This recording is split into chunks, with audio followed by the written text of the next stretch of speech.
오늘 은혜 받으실 말씀은 사무엘하 15장입니다.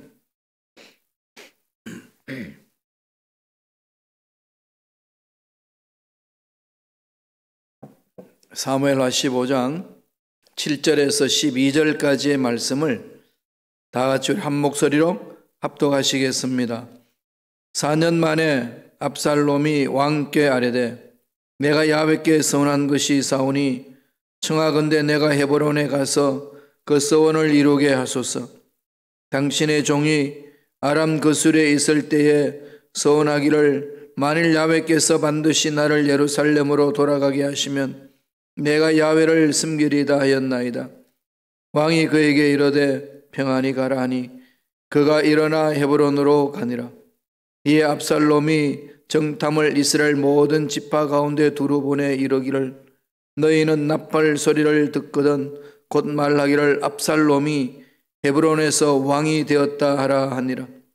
그때 청함을 받은 200명이 압살롬과 함께 예루살렘에서부터 헤브론으로 내려갔으니 그들은 압살롬이 꾸민 그 모든 일을 알지 못하고 그저 따라가기만 한 사람들이라. 제사 드릴 때에 압살롬이 사람을 보내 다윗의 모사 길로 사람 아히도벨을 그의 성읍 길로에서 청하여 온지라 반역하는 일이 크감에 압살롬에게로 돌아오는 백성이 많아지니라. 아멘. 이 말씀으로 하나님의 은혜로 살자, 하나님 은혜로 살자라는 제목으로 연애 말씀을 나누겠습니다. 하나님 믿는 사람들은 하나님 은혜로 사는 사람들이죠. 은혜 없이 살 수 있는 것은 하나도 없습니다. 사도 바울이 고린도 교인들에게 편지 보내면서 내가 나된 것은 하나님의 은혜로 된 것이라 그렇게 고백을 했습니다. 모든 게 하나님의 은혜입니다. 우리 이 세상에 태어난 것도 하나님의 은혜요. 코로나19 사태에서 힘들게 살지만 이것에서 생명 잃지 않고 건강 보호해 주신 은혜 가운데 사는 것도 참으로 하나님의 은혜의 손길 아니겠습니까? 은혜 가운데 사는 겁니다. 인생 마치는 것도 은혜 안에서 모든 것을 마치게 될 겁니다. 하나님의 은혜가 임함에도 불구하고 그 은혜를 모르고 사는 사람들이 너무나도 많습니다. 하나님의 은혜를 거부하는 거죠. 은혜를 받고 있으면서도 은혜인 줄 알지 못하는 겁니다. 하나님은 선인이나 악인이나 누구나 할 것 없이 다 햇볕을 주시고 공기를 주시지 않나요? 하나님이 창조하신 것 감사하는 자가 있는 반면에 당연하다고 생각하면서 꼭 자기 것이라 착각하는 사람들도 있습니다. 하나님의 은혜를 무시하는 자들은 하나님의 손길 안에, 계획 안에 들어오지도 않고 하나님의 사랑을 체험하지도 못합니다. 그렇게 되면 어떻게 될까요? 마귀적인 속성으로 바뀝니다. 악한 영들은 그런 사람들을 찾아다니는 거죠. 그래서 하나님의 은혜를 모르고 사는 사람들은 늘 악한 영들이 그를 괴롭히고 은혜 받고 사는 사람들도 괴롭힘에다마는 하나님의 은혜로 우리는 극복할 수 있다는 겁니다. 은혜가 없는 자들은 극복이 안 됩니다. 그러니까 마귀적인 속성을 가지고 사는 거죠. 그렇게 생각하고 그렇게 말하고 행동합니다. 가정에서도 엄마 아빠가 하나님의 은혜 안에서 잠기지 아니하면 자녀들도 은혜 안에 들어올 수가 없습니다. 가정에 은혜가 없으면 하나님의 은혜가 임하지 않으면 어떻게 될까요? 악한 영들이 장난치는 거죠. 가정이 소란스럽고 상처가 생기고 아픔이 있습니다. 교회는 어떤가요? 마찬가지예요. 교회는 은혜 공동체지 않습니까? 어느 누구가 자격이 있어서 교회에 와서 난 이만하면 됐다고 말할 수 있는 사람이 누가 있겠습니까? 그러므로 우리가 교회 공동체에서 신앙생활을 한다는 것은 하나님의 전적인 은혜입니다. 그 은혜 없이 어떻게 살아갈 수 있습니까? 그런데 그 은혜를 망각하게 되면은 도토리 키재기 하는 거죠. 내가 잘났니? 네가 잘났니? 내가 옳은 거니? 네가 옳은 거니? 서로 시비가 붙고 은혜는 도망가고 그러면 악한 영들이 와서 교회를 점령하기 시작합니다. 혼란케 하는 거죠. 교회에 혼란이 일어나고 교회 깨어지는 상황은 다 그렇게 일어나는 겁니다. 은혜 없이 행하는 일들 때문에 늘 우리들은 은혜 속에 살아야 된다는 거죠. 다윗 왕가에 이 은혜를 잃어버렸습니다. 다윗이 젊었을 때에 어땠습니까? 야훼 이름으로 전쟁을 치러 간 사람 아닙니까?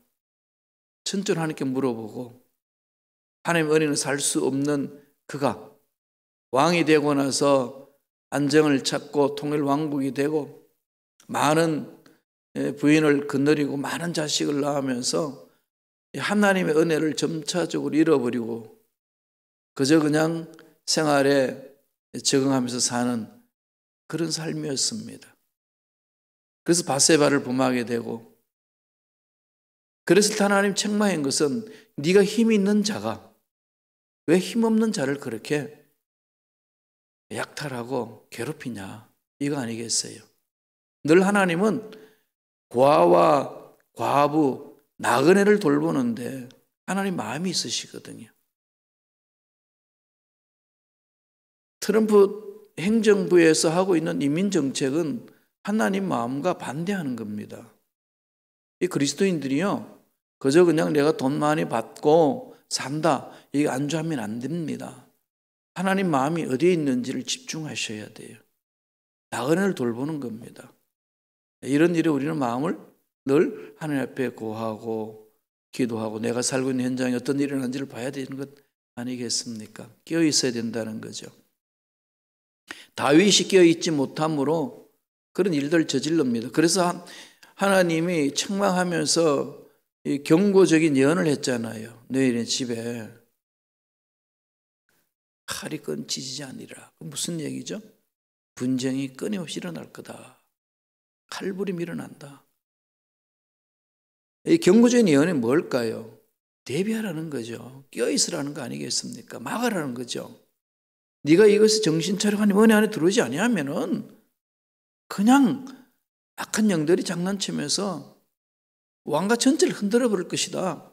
그런 경고적인 예언의 말씀 아닙니까? 다윗이 왜 그랬는지 모르지만은 그 부분에 대해서 너무 흐리멍텅했습니다. 옛날 다윗이 아닙니다. 참 안타까운 모습 아니겠어요? 그래서 왕가에 막 엄청난 사건들이 일어나는 거지요. 셋째 아들 압살롬이 장남한 암논을 죽여버리고, 이유는 다말을 겁탈했다는 이유로. 그건 잘 풀 수 있는 거 아니겠어요, 서로?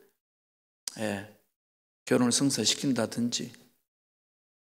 이런 부분들이 이제 일어났다는 할지라도 이 차후에 지금 해결하는 방법이 있잖아요. 최선의 길은 있습니다. 말씀에 서도록 하고 지은 죄악들을 통해 자복하고 돌아서게 만드는 거, 그거 아니겠습니까? 교회에서 죄 짓지 않는 사람이 있나요? 한 분도 죄 짓지 않는 사람이 교회에 오나요? 아닙니다. 교회 공동체는요, 죄 지은 사람들이 오는 거예요. 왜? 죄인이니까. 죄인들은요, 예수님이 십자가 없이는 못 삽니다. 그래서 예수님 믿고 교회 오는 거 아니겠어요? 그러니까 교회는 천사들만 있는 게 아니고 죄진 인간들만 모여 있습니다. 그러니까 그 죄진 인간들이 살 수 있는 길은 어디에 있죠? 오직 하나님의 은혜 속에 살아야 합니다. 하나님의 사랑을 체험해야 돼요. 그 은혜로 나를 보고, 그 은혜로 남을 보고, 그 은혜로 미래를 보고 문제를 보면서 가는 거죠. 코로나19 이 사태의 답답한 상황들, 여러분 하나님 은혜로 돌아봅시다. 하나님 나를 얼마나 보살펴 주셨는지. 하나님이 뭔가 하실 일이 있지 않겠습니까? 하나님은 우리를 행복하기를 원하시고 우리가 멋지게 살기를 원하시는 분인데, 이렇게 하나님 자녀들이 어렵고 힘들고 고통스러운 이곳을 모르고 모른 체 하고 계실까요? 아닙니다. 이럴 때일수록 어떻게 하죠? 하나님 하실 일이 있습니다. 하나님께 기도합시다. 우리 자신 돌아보고 우리가 뭘 잘못했는지, 앞으로 우리가 어떻게 살아야 되는지 자신들을 돌아보면 하나님 앞에 매달려 기도하는 것이 필요하지 않나요? 네, 그게 있어야 됩니다. 그게 없으면요, 악한 영들이 장난을 칩니다. 휘말려 들어요. 교회도 마찬가지고 가정도 마찬가지입니다. 다윗 왕가의 그 가문에도 그런 일이 일어납니다. 압살롬이 이 암논을 죽이고 3년 동안에 외가집에 있었지 않습니까? 돌아왔어요. 2년 동안 예루살렘에 살고 있었습니다마는 왕이 만나주질 않습니다. 인내하면서 기다려야 되는데 아직까지 때가 안 된데도 불구하고 압살롬이 아주 그냥 계략을 꾸며가지고 다윗 왕을 만나고 그 다윗 왕한테 최소한으로 자기가 자유롭게 움직일 수 있는 기회를 갖습니다. 그러면은 그런 기회를 가지고 어떻게 해야 되죠? 하나님 앞으로 와야죠. 하나님이 뭘 원하시는지. 이게 중요하잖아요. 이제 살아났어. 이제 내가 마음대로 할 수 있어. 나를 괴롭힌 그 인간들 두고 봐. 이런 칼을 가는 게 아니라 다 내려놓고 하나님 은혜를 사모해야 합니다. 그런데 압살롬은 어떻게 했나요? 말씀을 한번 보실래요? 사무엘하 15장 1절입니다. 다 같이 읽습니다. 그 후에 압살롬이 자기를 위하여 병거와 말들을 준비하고 호위병 50명을 그 앞에 세우니라. 이게 뭔가가 계략을 꾸미는 듯한 분위기가 나지 않나요? 예. 욕심이 생기는 거죠. 그 후에 돌아와서 예루살렘으로 와 있어는 압살롬이 자기를 위하여 병거와 말들을 준비하고 호위병 50명을 그 앞에 세웁니다. 무슨 계략을 꾸미나요? 왕이 되겠다는 꿈입니다. 왕이 되겠다는.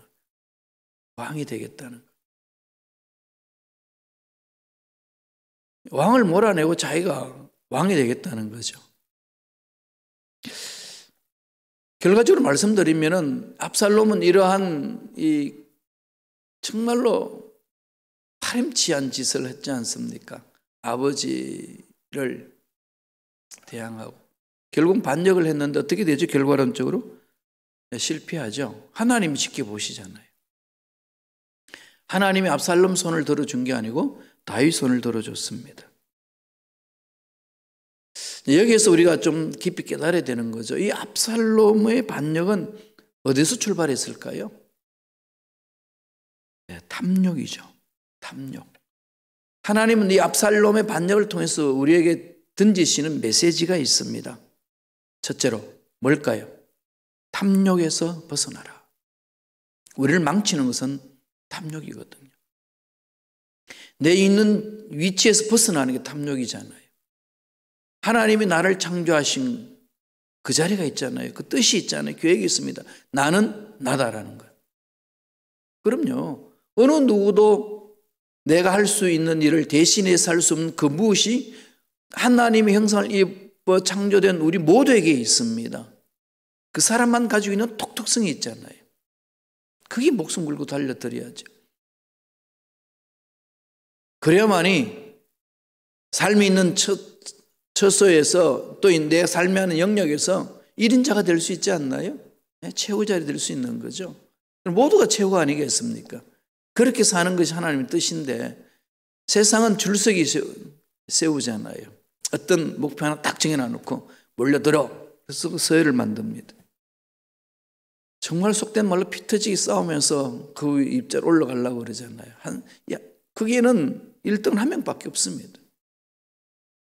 악한 영들은요, 그렇게 하나의 방향 딱 던져놔 놓고요, 다른 길을 안 찾게 하는 거 아니겠어요? 다 흔들어 버립니다. 그래서 거기 경쟁에서 뒤떨어지면 낙심하고 열등감에 빠지고 그 성적이 자기 원하는 대로 나오지 않으면 목숨까지 끊어버리고. 이게 참 세상의 실태 아니겠습니까? 너무 안타까운 거죠. 그런데 그리스도인들도 그러고 있다는 게 더 안타깝습니다. 기도해야 돼요. 나를 통해서 하실 일 그걸 하면 됩니다. 자녀들도 그렇게 나가도록 만들어야 되잖아요. 내가 하지 못한 건 네가 해야 돼. 투영시키는 게 아니고 하나님으로부터 창조될 때 받은 그걸 하도록 만들면 되거든요. 압살롬도 그 일을 해야 되잖아요. 그렇게 교육을 못 받았습니다. 물론 다윗의 책임이 많아요. 아버지가 그 아들을 다스려야 되잖아요. 영적으로. 그걸 못했습니다. 그러니까 압살롬은 그냥 사사시대처럼 자기 생각대로 사는 겁니다. 아버지 몰아내고 이제 옛날 다윗이 아니다. 늙은 다윗 밑에서 이스라엘을 맡기서는 안 된다. 내가 통치하면 된다. 이런 식으로 해서 이제 군사들을 모으고 갑니다. 그러면서 백성들을요 꼬드기 시작해요. 왕이 해야 될 일은 최종적으로 재판하거든요. 그래서 다윗 왕 앞에 가는 것을 자기가 또 낚아챕니다. 자기가 판정해 주는 거죠. 그런데 재판은 뭐 어떻게 돼요? 정의롭게, 공정하게 그렇게 재판해야 되잖아요. 압살롬 그렇게 하지 않습니다. 가문이설로 자기 편 만들게 하는 거죠. 사무엘하 15장 6절 보실래요? 다 같이 한 목소리 읽습니다. 이스라엘 무리 중에 왕께 재판을 청하러 오는 자들마다 압살롬의 행함이 이와 같아서 이스라엘 사람의 마음을 압살롬이 훔치니라. 왕께 재판하러 오는 사람들을 압살롬이 낚아채가지고 그 사람들이 원하는 대로만 해주는 거예요. 그냥 듣기 좋은 말만 해주는 거죠. 사람 인기를 얻기 위해서는 그 사람이 원하는 말을 해주면 되잖아요. 우리들은 하나님 앞에 서는 자로서 어떻게 살아야 되죠? 사람들이 원하는 소리를 들려주는 자가 아니고 하나님이 뭘 들려주시길 원하는지를 들려줘야 되는 거죠. 이스라엘 사람의 마음을 압살롬이 훔쳤다, 이 말은 무슨 얘기일까요? 술책을 만든 거죠. 계략을 꾸민 겁니다. 자기 편 만드는 거죠. 내 편, 네 편 만드는 겁니다. 이건 지극히 잘못된 겁니다. 내 편, 네 편이 어디 있어요? 하나님 편이지다. 우리 모두는 다 하나님 편으로 가야 되잖아요. 이러면은 문제가 있습니다. 교회 공동체도 마찬가지죠. 우리 모두 다 누구 편이죠? 하나님 편. 하나님 편에 집중해야 됩니다. 만약에 담임 목사가 내 편 보여, 내 편하는 사람 떨어져, 이러면 교회가 어떻게 되겠습니까? 그건 잘못된 거죠. 하나님 편으로 다 가게 해야 됩니다. 그게 목회자 할 일이고, 우리 성도들이 신앙생활 할 때 자세는 그렇습니다. 하나님 마음, 그걸 찾는 데에 집중하도록 해야 되는 거죠. 그럼 압살롬은 자기 편을 만들기 시작합니다. 10절에도 이렇게 이야기합니다. 10절에 볼까요? 다 같이 한 목소리 읽습니다. 이 압살롬이 정탐을 이스라엘 모든 지파 가운데에 두루 보내 이러기를 너희는 납발 소리를 듣거든 곧 말라기를 압살롬이 헤브론에서 왕이 되었다 하리라. 이 다윗 왕한테 와가지고 헤브론에 가서 내가 서운한 게 있는데 야훼 이름을 들먹이면서 신앙이 있는 척하면서 내가 헤브론 가서 내 서원을 갚겠습니다. 그 다윗은 그 분별력 없이 그냥 오케이 해줍니다. 내려가서는 어떻게 하죠? 예루살렘에 있는 사람들 초청을 합니다. 200명을 초청을 하거든요. 거기서 자기 왕 즉위식을 합니다. 나팔 불거든 압살롬이 헤브론의 왕이 되었다라고 선포하라는 거죠. 사람들이요 무지몽매해요. 왜냐하면은 압살롬이 멋있다고 그랬잖아요. 남자답거든요. 리더십도 있고, 이제는 다윗 시대는 갔고 압살롬 시대다, 이렇게 가는 거지요. 물론 하나님이 압살롬을 세워서 이스라엘 통치할 수 있습니다. 그건 하나님 정하신 때가 있잖아요. 압살롬은 어저께도 말씀드렸듯이 해야 될 일은 뭘까요? 회개하고 돌이키고 기다리는 거죠. 때를 따라서. 이게 하나님 하시는 역사거든요. 이게 중요합니다. 때가 되면 하나님이 아름답게 만들어 주신다는 거죠. 그런데 압살롬은 그것을 모릅니다. 하나님의 마음에 집중하지도 않고 모르는 거죠. 꼭 사울 같아요. 그래서 헤브론에 가가지고 왕으로 쓰겠다는 거죠. 그런 건 백성들이 몰려드는 겁니다. 괜찮을 것 같다. 마음 뺏기는 거죠. 아까 말씀드렸듯이 압살롬이 이 백성들의 마음을 도둑질했다, 뺏어낸 거죠. 12절 볼까요? 사무엘하 15장 12절 다 같이 읽습니다. 제사 드릴 때에 압살롬이 사람을 보내 다윗의 모사길로 사람 아히도벨을 그의 성읍 길로에서 청하여 온지라 반역하는 일이 크가매 압살롬에게로 돌아오는 백성이 많아지니라. 탐심으로 뭉쳐진 이 그룹, 결국은 어떻게 되죠? 패배하고 맙니다. 결과론적으로는 끝났잖아요. 패배하거든요. 하나님이 이런 사건을 보여주면서 우리에게 던지시는 메시지는 뭐죠? 탐심을 경계하라. 우리 신앙생활이 너무 중요합니다. 공동체에서도 마찬가지죠. 은혜 사는 사람들은요, 은혜 안에 사는 사람들은 탐욕을 버리는 거예요. 하나님 나를 통해서 하실 일이 있습니다. 하나님 가르쳐 주시옵소서. 여기 집중해야 됩니다. 두 번째, 은혜 안에 살기 위해서는 어떻게 하라는 거죠? 예, 어떻게 됩니까? 예, 남은 자로서 있으라는 거죠. 남은 자로. 미혹된 영에 끌려다니지 말고 남은 자의 사상이 필요합니다. 힘들고 어렵다고 튕겨나가지 말라는 거죠. 포기하지 말라는 겁니다. 미혹하는 영들에 끌려다니지 말라는 거죠. 있는 자리에서 뿌리를 내리라는 겁니다. 심지가 견고한 자 하나님이 평강으로 주신다고 그랬습니다. 물가에 신기운 나무처럼 잎사귀가 푸르고 시절을 쫓아 열매를 맺을 수 있는 자. 그 자리에서 남은 자로 있는 거죠. 공동체를 지키는 거 아니겠어요? 그래서 가정을 지키는 것이고, 하나님의 은혜를 체험하고 나누는 삶 아니겠습니까? 압살롬이 반역을 해가지고 자기 스스로 왕이 되어가지고 하나의 왕국을 만들었을 때 많은 사람들이 갔지만은 그 반면에 남아있는 사람들도 많았습니다. 하나님은 그들을 통해서 역사하셔요. 15장 15절 한번 보실래요? 사무엘하 15장 15절 다 같이 읽습니다. 왕의 신하들이 왕께 이르되 우리 주 왕께서 하고자 하시는 대로 우리가 행하리다. 보소서 당신의 종들이다 하더라. 다윗에게 몰려드는 사람들이에요. 가드에서 온 사람 600명이 다윗을 따라갔습니다. 가드는 어디죠? 블레셋 지역이잖아요. 이방인들이잖아요. 다윗이 가드에 가서 망명해 있을 때 그 다윗의 인품 속에서 다들 들어온 거잖아요. 어떤 연유로 왔는지는 모르지만은 우리가 상황을 분석하고 예측해 본 결과 가드에서 망명생활할 때에 아둘람 동굴에 있을 때 사람들이 몰려들었거든요. 그때 같이 온 사람들 600명이나 다윗을 따라갑니다. 그만두고 빠져나갈 수도 있잖아요. 이제는 다윗 시대가 아닌가 보다. 나가자. 이게 아닙니다. 끝까지 초질관으로 따라가는 거죠. 당신의 종들이다. 그리고 압살롬의 반역을 피해 도망가는 다윗에게요, 목숨 바쳐서 달려드는 사람들이 있었어요. 가드 사람 이때 그 일꾼들이 몰려듭니다. 21절 볼까요? 다 같이 읽겠습니다.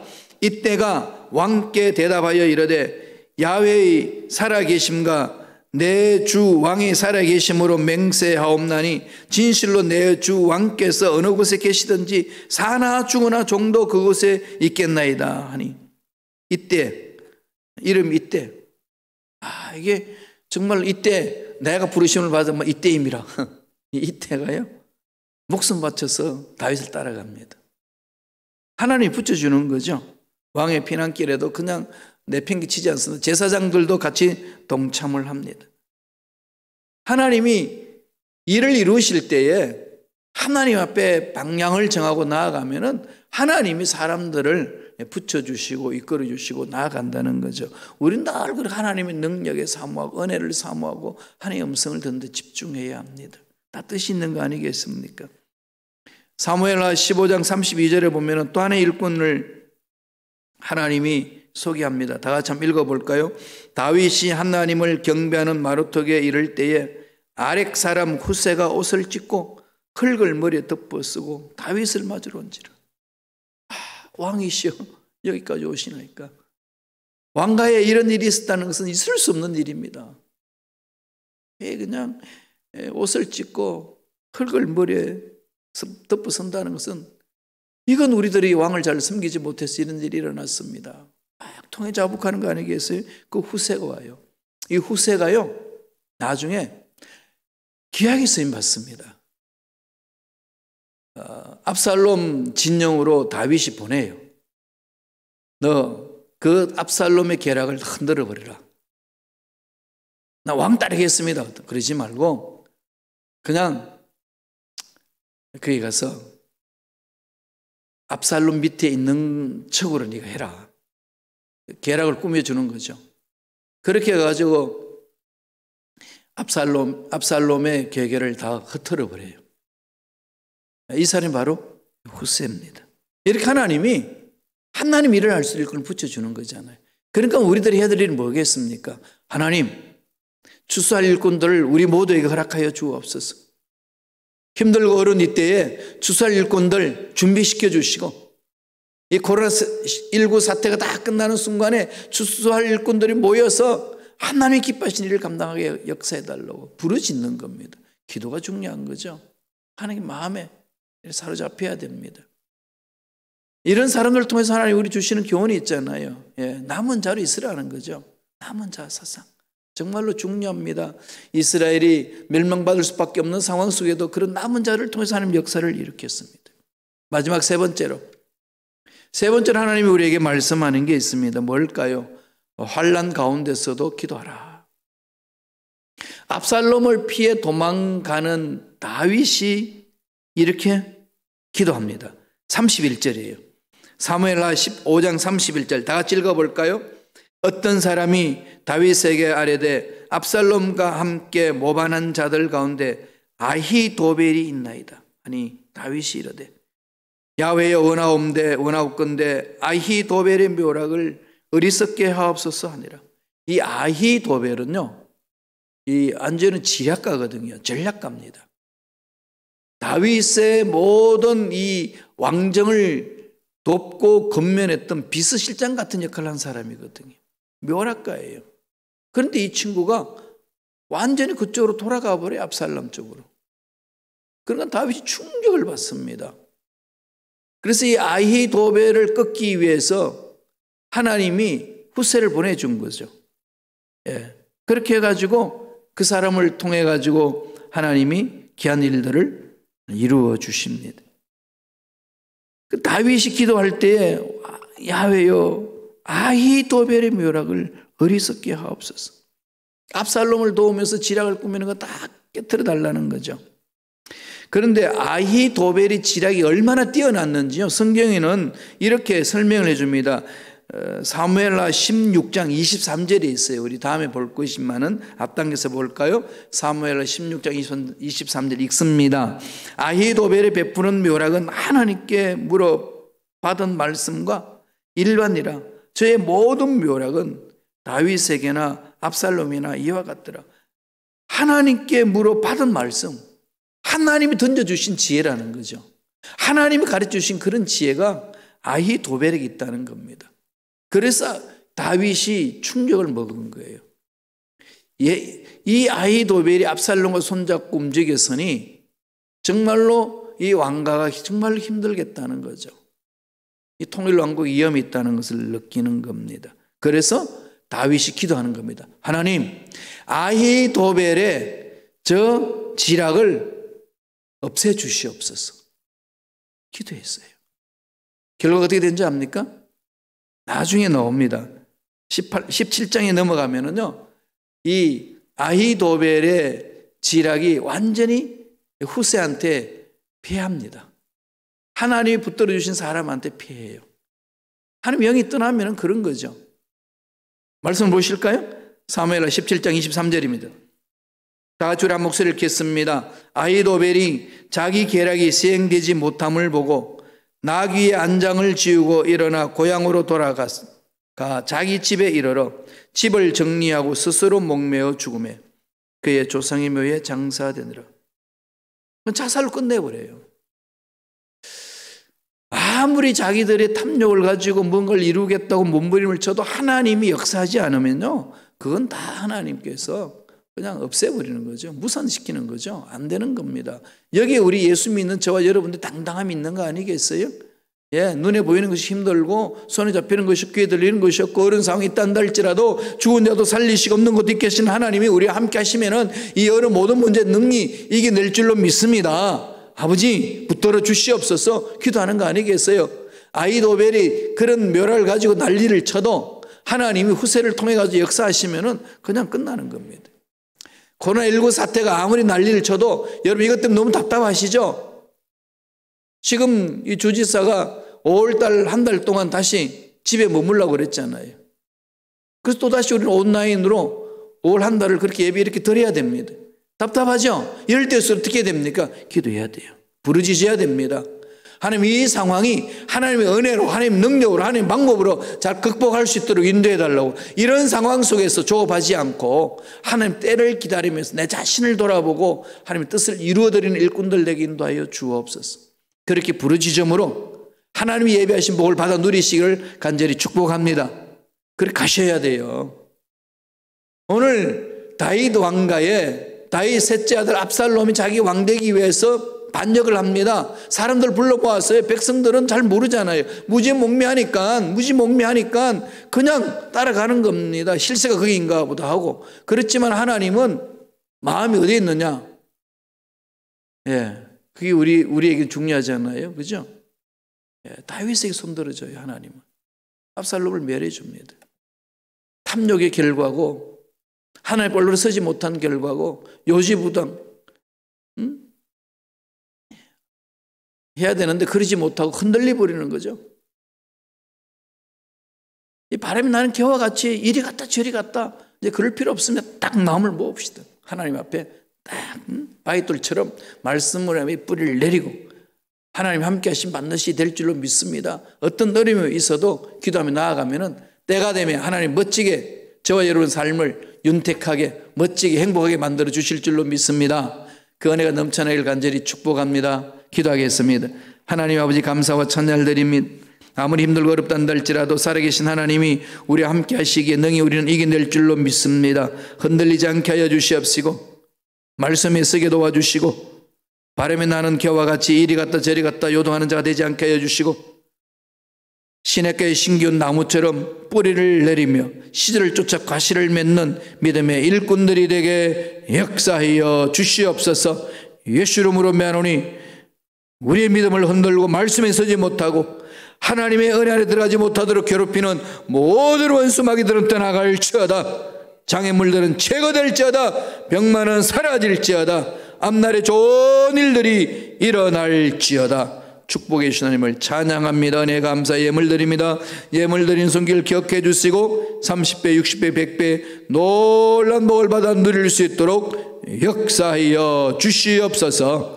감사와 찬양을 드렸고 예수님 이름으로 축복하며 기도드리옵나이다. 아멘.